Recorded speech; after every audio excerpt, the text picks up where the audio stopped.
Delivering his inaugural address, President John F. Kennedy said, "And so, my fellow Americans, ask not what your country can do for you, ask what you can do for your country."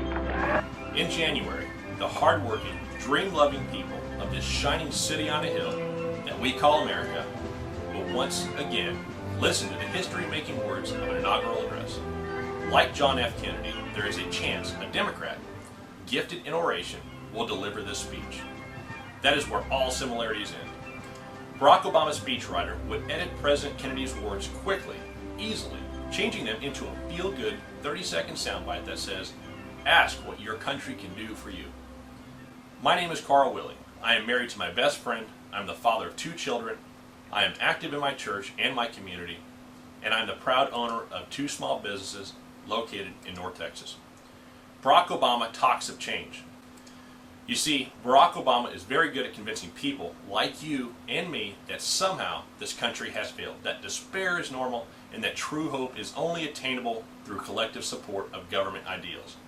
He eloquently endorses an America where the business climate and individual freedoms are controlled by the government.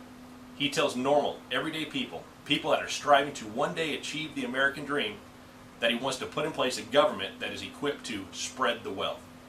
Mr. Obama calls that change, but that is not change at all. Let me tell you my story. I have lived Barack Obama's change. I have also fled from it. You see, 4 years ago, my wife and I called California home. We worked in a small, family-owned business. As head of operations, I witnessed firsthand the devastating effects of government intervention, regulation, and soaring tax rates.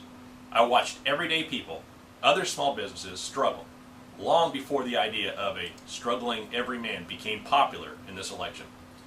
4 years ago, if I had lived the belief system Barack Obama has endorsed, if I believed in my heart, as Mr. Obama does, I would have turned to the government for help. Mr. Obama speaks of the poverty of ambition to describe people like me. I strongly disagree. I believe that men and women that wait around for salvation to arrive, to change their situation and fix all their problems, live a destructive life, overcome by the poverty and ambition. I refuse to make that choice.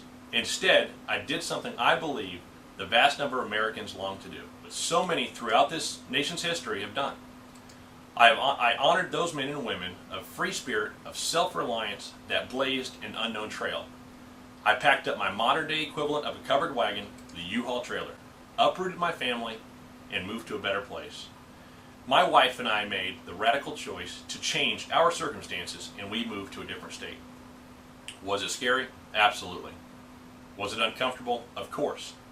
But deep in my heart, in the very recess of my soul, I understood the truth that John F. Kennedy understood. No one else was going to swoop in and ensure the livelihood of my family. That was my job, my personal responsibility. If I did not make the hard choice, if I did not leave my hometown and strike out in search of new beginning, my family would suffer. It would be no one's fault but my own. When we moved, we knew no one when we arrived in Texas. We had no family in the area, no friends, no business contacts. But we pressed on and started a construction firm in my new home state. The economic climate in Texas is pro-business and lacks the government rule that Mr. Obama wants to see implemented, turning the United States into a California. Since we opened our doors, we now have gross revenues of $29 million a year and have experienced an average growth of 144% yearly. On Tuesday, if Barack Obama is elected president, I once more will find myself in danger of being penalized for believing, for dreaming, for wanting the best for my children. Barack Obama's plan insults my sacrifice, my hope, and my sleepless nights worrying if my vision will work out. His words mock my desire to grow my business so I can create more jobs and hire talented people that have dreams of their own. He wants others to benefit from your hard work too. That is not change. That is flying in the face of ask not what your country can do for you.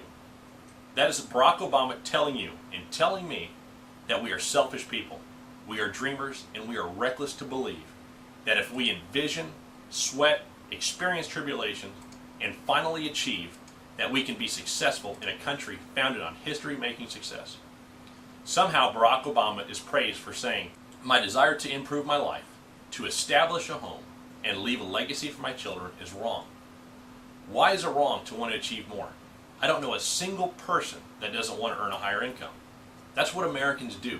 We work hard, get down in the dirt and mud, and strive for success. Or we don't. That is our individual choice, guaranteed by our freedom. Barack Obama has built his campaign on the foundation that America's best days are gone and must be found once again. I strongly disagree. Throughout our history, America's best days, our proudest moments, have always arrived during moments of great adversity and turmoil. As a people, we hear the call during troubled times and we respond. We don't wait around for the cavalry to come to the rescue. We are the cavalry. We don't quit, we don't give up. We stand up, dust ourselves off, and our ingenuity and hard work always conquer. President John F. Kennedy gave another speech. In it, he offered a lesser-known quote. The great enemy of the truth is very often not the lie, deliberate, contrived, and dishonest, but the myth, persistent, persuasive, and unrealistic. I have lived the myth promised by Barack Obama. It is persuasive, but absolutely unrealistic. These last 4 years, I have lived the life of truth, hope, and the American dream. That is why, as a husband, a father, and a small business owner, I will vote for John McCain on Tuesday. I ask you, as a fellow believer in the true American ideal, to do the same. Thank you.